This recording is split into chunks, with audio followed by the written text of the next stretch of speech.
નમસ્તે દર્શક મિત્રો, આજે આપણે એક એવા વિષયની વાત કરવી છે જે અગાઉ એક વખત આપણે ચર્ચા કરી ચૂક્યા છે અને એ વાત જે છે એ કેવડિયા કોલોની સરદાર પટેલનું છે, જ્યાં વિશ્વનું સૌથી ઊંચું સ્ટેચ્યુ આવેલું છે. એની બરાબર બાજુમાં એક ચિલ્ડ્રન પાર્ક બનાવવામાં આવ્યું છે. એ ચિલ્ડ્રન પાર્ક બનાવતા પહેલા આપણા દેશના વડાપ્રધાન નરેન્દ્ર મોદી નો એક ડ્રીમ પ્રોજેક્ટ તરીકે સત્તાવાળાઓ, સરકાર, ભાજપના નેતાઓ, અધિકારીઓ બધા જ કહેતા હતા કે નરેન્દ્ર મોદીનો ડ્રીમ પ્રોજેક્ટ. તો એમાં કયા પ્રકારનું કૌભાંડ થયું હતું એની બધી જ આપણે વિગતો ચર્ચી હતી, કારણ કે સરકારે એક તપાસ સમિતિ બનાવી હતી. એ તપાસ સમિતિમાં બધી બાબતો બહાર આવી હતી કે આમાં કઈ રીતનું સ્કેમ થયું છે, કૌભાંડ થયું છે. 6 કરોડનો પ્રોજેક્ટ કઈ રીતે 31 કરોડનો થઈ ગયો છે અને પ્રોજેક્ટની અંદર કેટલા બધી ગેરરીતિઓ થઈ હતી, એ તમામ વિગતોની આપણે ચર્ચા કરી હતી. પરંતુ આજે આપણે આ પ્રોજેક્ટની એક નવા જ પાસા આપણી સમક્ષ જે આવ્યા છે એમાં સંશોધન કરતા એની આજે આપણે ચર્ચા કરવી છે. એટલા માટે ચર્ચા આજે કરવી છે કારણ કે ઇકોલોજી કમિશનના બાળકોના જે પ્રોજેક્ટમાં જે કૌભાંડ થયું છે એમાં એને એક નોટિસ આપવામાં આવી છે એક એડવોકેટ દ્વારા. આઈપીસીની અલગ અલગ કલમો જેમાં લગાવવામાં આવી છે, રજનીકાંત ચૌહાણ દ્વારા નોટિસ આપવામાં આવી છે અને એમણે એવું કહ્યું છે કે આ પ્રોજેક્ટમાં જે કેટલાક અધિકારીઓ સંડોવાયેલા છે એની સામે પગલાં ભરવામાં આવતા નથી. કેમ નથી ભરવામાં આવતા એ અંગેની એણે નોટિસ આપી છે અને એને સરકારી નાણાંનો એટલે કે પ્રજાના નાણાંનો દુરુપયોગ થયો છે, દુર્વ્યય થયો છે અને એના માટે આ નોટિસ હું આપું છું અને તાત્કાલિક પગલાં ભરવામાં આવે અને જો પગલાં ભરવામાં નહીં આવે તો અમે કાનૂની પગલાં ભરીશું અને આંદોલન પણ કરીશું, એવી પણ એ ચીમકી આપવામાં આવી છે. દરેક જે અધિકારીઓ છે, જવાબદાર અધિકારીઓ, એને એ નોટિસ આપવામાં આવી છે મેલ આઈડી ઉપર અને એના આધારે આજે આપણે ચર્ચા કરીએ છીએ. કારણ કે 5 કરોડનો જે પ્રોજેક્ટ હતો, 6 કરોડનો જે પ્રોજેક્ટ હતો, એકાએક વધીને 30-31 કરોડ રૂપિયાનો કઈ રીતે થઈ ગયો, એના એટલા માટે આ બધી જ બાબતો આજે મહત્વની બની જાય છે. કારણ કે ઉત્તર પ્રદેશની જે નોઈડાની મેરોફોન કંપની હતી જે એને આખો કોન્ટ્રાક્ટ આપવામાં આવ્યો હતો અને આ કંપની સાથે કેટલાક જે નેતાઓ જોડાયેલા હતા, કેટલાક કર્મચારીઓ જોડાયેલા હતા, એની કેટલીક વિગતો આવી રહી છે અને ધીમે ધીમે એમાં બીજી પણ આ બધી બાબતો જે આવી છે એ આજે એની ચર્ચા આપણે કરવી છે. ખાસ કરીને એમાં એક જે અધિકારી છે લોમેશ બ્રહ્મભટ્ટ, કે એના વિશે વાત કરવી છે. આ આપણે જોઈએ છીએ લોમેશ બ્રહ્મભટ્ટ કે જે આ મેરોફોન કંપની જે નામ નક્કી કરવામાં આવ્યું હતું એમાં કઈ રીતે એનું જોડાણ છે, ઇન્વોલ્વમેન્ટ છે, આ અંગેની સત્યડે એમને એક નોંધ પણ મોકલી હતી કે તમારે આમાં કંઈ કહેવું હોય તો તમે કહી શકો છો, પરંતુ હજુ સુધી એનો કોઈ જવાબ આવ્યો નથી. આપણી પાસે જે કંઈ વિગતો છે એ આપણે રજૂ કરીએ છીએ. કારણ કે આજે 9 કરોડ રૂપિયા જે ચૂકવાયા હતા મેરોફોમને એની સર્વિસના બદલામાં, એટલા માટે આપણે આ મહત્વનો મુદ્દો બની જાય છે અને એમાં કેટલાક જે અધિકારીઓ છે એ અધિકારીઓની સંડોવણી હતી. એમાંના એક નરેન્દ્ર મોદી જે આવી રહ્યા છે એ આપણે જોઈ શકીએ છીએ. લોમેશ બ્રહ્મભટ્ટની એમાં સંડોવણી હોવાનું માનવામાં આવે છે. કેટલાક પુરાવો સામે આવ્યા છે, પરંતુ હજુ સંશોધન થઈ રહ્યું છે અને સરકારને નોટિસ આપવામાં આવી છે. એ સંઘ સાથે જોડાયેલા છે. આ એ તસવીર એનો પુરાવો છે. સંઘ સાથે, આરએસએસ સાથે એનું જોડાણ અહીંયા પ્રસ્થાપિત થાય છે.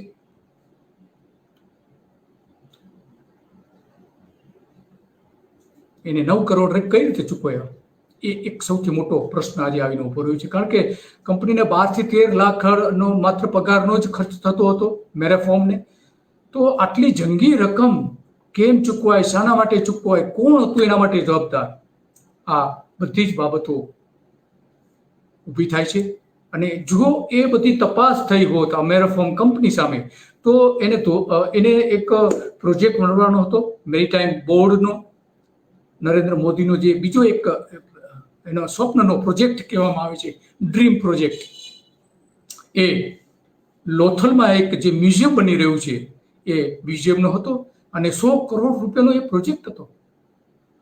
એનું ટેન્ડર એને મળે એમ નહોતું. મેરેફોર્મને. જો આ બધી જ તપાસ થાય અને એને બ્લેક લિસ્ટ કરવી પડે કંપનીને, એ બ્લેક લિસ્ટ કંપનીને ન કરવી પડે એ માટેની ઊંડી ભૂમિકા કેટલાક અધિકારીઓને હતી અને એમાં આ કંપનીને બચાવી લીધી હતી. અને એટલા માટે બીજો 100 કરોડનો પ્રોજેક્ટ એને મળ્યો હતો. આ બધી જ બાબતો જે છે એટલા માટે ગુજરાતના લોકોના જે પૈસા વેડફાઈ રહ્યા છે એ એટલા માટે આ ચિંતા ઊભી કરે એવી બાબત છે. અને કેટલાક અધિકારીઓ તો એવો દાવો કરે છે કે વન પ્રધાન જે છે મુકેશ પટેલ, એમની સાથે એના સારા સંબંધો છે અને એનો ગેરફાયદો પણ ઉઠાવી રહ્યા છે. મુકેશ પટેલે તો એને જેવી ખબર પડી કે આમાં 9 કરોડ રૂપિયા વધારાના ચૂકવાય છે અને 3 કરોડ રૂપિયાની ગોલમાલ થઈ છે, એવી જેવી એમને ખબર પડી, એને અંદરના જ કેટલાક અધિકારીઓ એને જાણ કરી હતી મુકેશ પટેલને. મિનિસ્ટર ભૂપેન્દ્ર પટેલની સરકારના પ્રધાન છે. એને જેવી જાણ કરવામાં આવી તો એની સાથે જ એણે કેટલાક અધિકારીઓને ફાયર કર્યા હતા. એમને કહ્યું હતું કે આ શું બધી વિગતો છે મને આપો.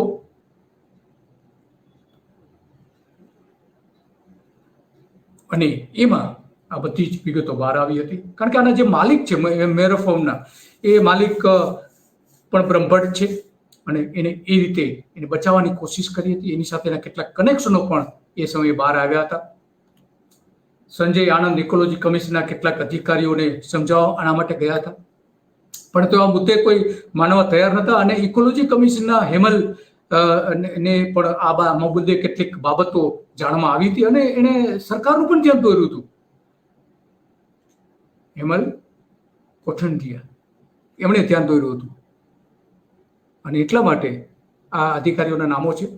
અધિકારીઓની મીટિંગ ચાલી રહી છે.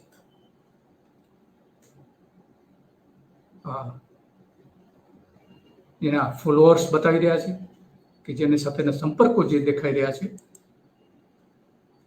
લોમેશ સમયના. કેટલાક જે પ્રોજેક્ટ હતા એમાં પણ કેટલીક સંડોવણી હોવાનું માનવામાં આવે છે. જોકે એની તપાસ થાય પછી સાચી ખબર પડે.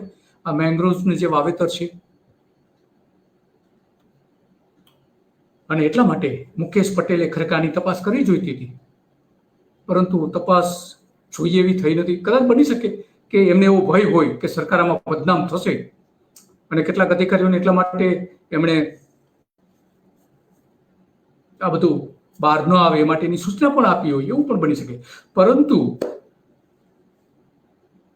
કોંગ્રેસ પક્ષના નેતા અમિત ચાવડા અને એ સમયે કોંગ્રેસમાં હતા અર્જુન મોઢવાડિયા, હવે ભાજપમાં છે, એમને આ તમામ વિગતોની રજૂઆત કરવામાં આવી હતી. એના ડોક્યુમેન્ટ સાથેની વિગત રજૂ કરવામાં આવી હતી કે કઈ રીતે આમાં લોમેશ બ્રહ્મભટ્ટનું ઇન્વોલ્વમેન્ટ છે, કયા પ્રકારનું સ્કેમ થયું છે, બધી જ વિગતો આપવામાં આવી હતી. કઈ રીતે એમાં રાજકીય કનેક્શનો છે આખા સ્કેમમાં. ભૂપેન્દ્ર પટેલની જે સરકાર છે એના કેટલાક અધિકારીઓ, એના સચિવો પણ કેટલાક કઈ રીતે આમાં ઇન્વોલ્વ છે, એ બધી જ બાબતો રજૂ કરવામાં આવી હતી. પરંતુ વિરોધ પક્ષે પણ કહ્યું નહોતું એમાં જે થવું જોઈએ એ ન થયું. જો થયું હોત તો એ આ બધું જ સરકારના જે પૈસા છે એમાં કંઈક પગલાં તો ભરાયા હોય, પરંતુ ન થયું, કશું જ ન થયું. એ પણ મુકેશ પટેલની જેમ આ બંને નેતાઓ કોંગ્રેસના એ પણ કંઈ કરી શક્યા નહીં. અને એટલા માટે આખી ઘટના જે બહાર આવી છે એ હવે ચોંકાવી દે એવી છે. ઘણા બધા રાજકીય નેતાઓ આની સાથે જોડાયેલા હોય એવું માનવામાં આવે છે. કારણ કે એવું કહેવાય છે કે આમાંના કેટલાક નેતા મોડું બેરા સાથે લંચ લે અને મુકેશ પટેલ સાથે ડિનર લે છે. એવી ઇકોલોજી કમિશનમાં કેટલાક અધિકારીઓ પોતાના નામે આ અફવા ફેલાવે છે અને એનો ગેરફાયદો આ રીતે અલગ અલગ પ્રોજેક્ટમાં પણ લે છે. પરંતુ જે સરકાર પાસે હમણાં જે વિગતો રજૂ કરવામાં આવી છે એમાં વન અને પર્યાવરણ વિભાગના જે સચિવ છે ગાયત્રી દવે, એ સચિવ હતા એ સમયે ગાયત્રી દવે લોમેશ બ્રહ્મભટ્ટ અને નિશ્ચલ જોશીને કોન્ટ્રાક્ટ બેઝ ઉપર રાખ્યા હતા, નોકરીએ રાખ્યા હતા, પરંતુ એને કાયમી કરી દેવામાં આવ્યા હતા. ભરતીમાં મોટી ગેરરીતિ થઈ હોવાનું આમાં જે કાયમી કરવા હોય તો એના માટેની સરકારમાં અલગ પ્રોસિજર છે. એ પ્રોસિજર ફોલો થઈ નથી. આ બધી જ વિગતો સચિવને પણ રજૂઆત કરવામાં આવી, છતાં પણ આજે સચિવે આજ સુધી કોઈ એની પગલાં લીધા નથી. ખરેખર તો આનું કોઈ પણ કર્મચારી જ્યારે સરકારમાં કાયમી થતા હોય છે ત્યારે એનું નોટિફિકેશન ઇસ્યુ થતું હોય છે, પરંતુ આ જે ખોટી રીતે રિક્રુટમેન્ટ થઈ એનું નોટિફિકેશન આજ સુધી ઇસ્યુ થયું નથી. ભરતીના નિયમોમાં મોટા પ્રમાણમાં ભંગ થયો છે. ચેરલન પાર્કમાં જે 12 લાખના કૌભાંડમાં પોલીસ ફરિયાદ જે થઈ તેમાં ખોટી રીતે કેટલાક અધિકારીઓને સંડોવાઈ દેવાયા છે, પરંતુ જ્યાં ખરેખર તપાસ કરવાની જરૂર હતી, કરોડો રૂપિયા જે સરકારના ખોટી રીતે આપી દેવાયા છે, ત્યાં તો તપાસ જ નથી થઈ. અને એટલા માટે હવે કાનૂની પગલાં માટેની આ નોટિસો આપવામાં આવી છે. ધર્મેન્દ્ર વાઘેલા કે જે વાઘોડિયાના ધારાસભ્ય અને હર્ષ સંઘવી અને મુકેશ પટેલ સાથેના સંબંધો હોવાનું પણ આ જ અધિકારીઓ કહી રહ્યા છે. તેની સાથે અમારે સારા સંબંધો છે, કોઈ અમારું કશું બગાડી શકશે નહીં, એમનું કહેવું છે. તો હર્ષ સંઘવી અને મુકેશ પટેલે ખરેખર તો આમાં તપાસ કરવી જોઈએ કે એના નામનો દુરુપયોગ કોણ કરી રહ્યું છે.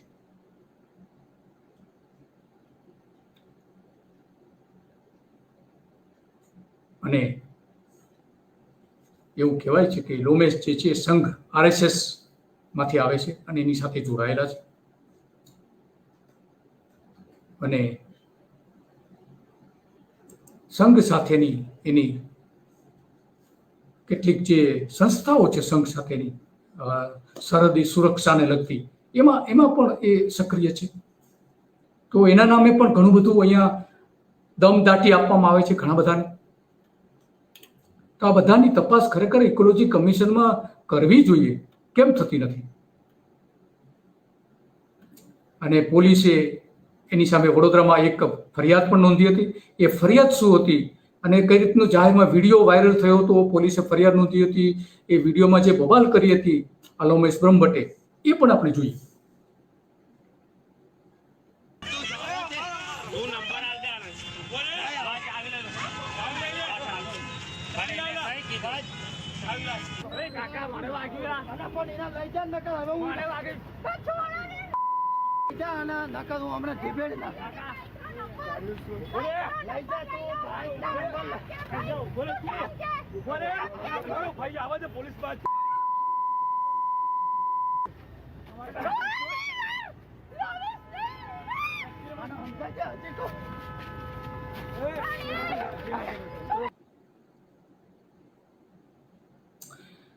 એક પોલીસ અધિકારી ઉપર હુમલો કર્યો હતો, એની સામે ફરિયાદ થઈ હતી.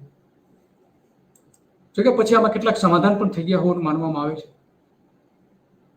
વડોદરા પોલીસમાં તપાસ કરી તો આની એક્ઝેક્ટ શું અત્યારે પરિસ્થિતિ છે આ કેસની, એની વિગતો મળી શકતી નથી.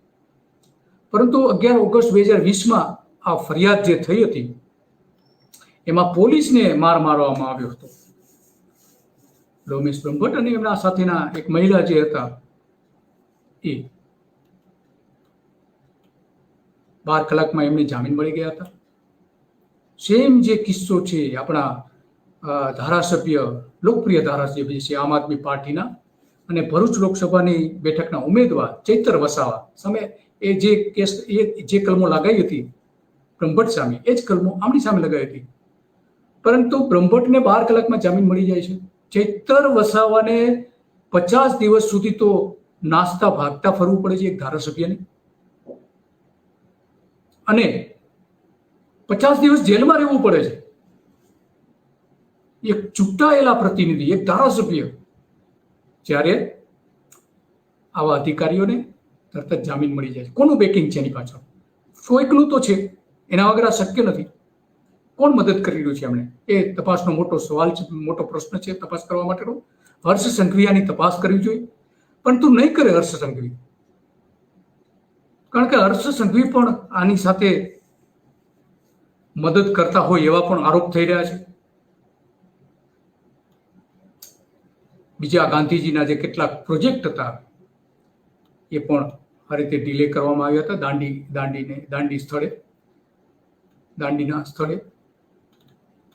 તો આ ઘણા બધા આરોપો પણ છે એમની સામે, અને સરકારે આની સંપૂર્ણ તપાસ કરવી જોઈએ.